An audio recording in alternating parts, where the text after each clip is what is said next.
परीक्षेमध्ये मुलांना मिळालेले पर्सेंटेजेस हे मुलांचं आयुष्य घडवत नाहीत, तर मुलांना त्यांच्या करिअरसाठी दिलेली योग्य दिशा हे मुलांचं आयुष्य घडवतं.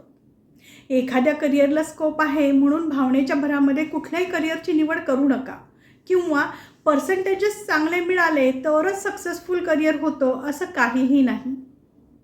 पर्सेंटेज हा एक वेगळा भाग आहे, पण तुमच्या मुलांचं इनबॉर्न पोटेन्शियल काय आहे हे जर तुम्हाला कळालं तर या पोटेन्शियलप्रमाणे त्याची अभ्यास करण्याची पद्धती, त्याची आकलन क्षमता, त्याची बुद्धिमत्ता आणि त्याचं करिअर नक्की कुठल्या क्षेत्रात असायला हवं आहे हे सगळं सायंटिफिक दृष्टीने आधी जाणून घ्या आणि मग त्याप्रमाणे त्याच्या करिअरची दिशा ठरवा.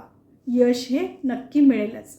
त्यासाठी फिंगरप्रिंट ॲनालिसिस ही एक सायंटिफिक पद्धत आहे, ज्याच्यामध्ये बोटांच्या ठशांवरून इनबॉर्न पोटेन्शियल काय आहे हे आपल्याला कळतं आणि ही 100% सायंटिफिक पद्धत आहे.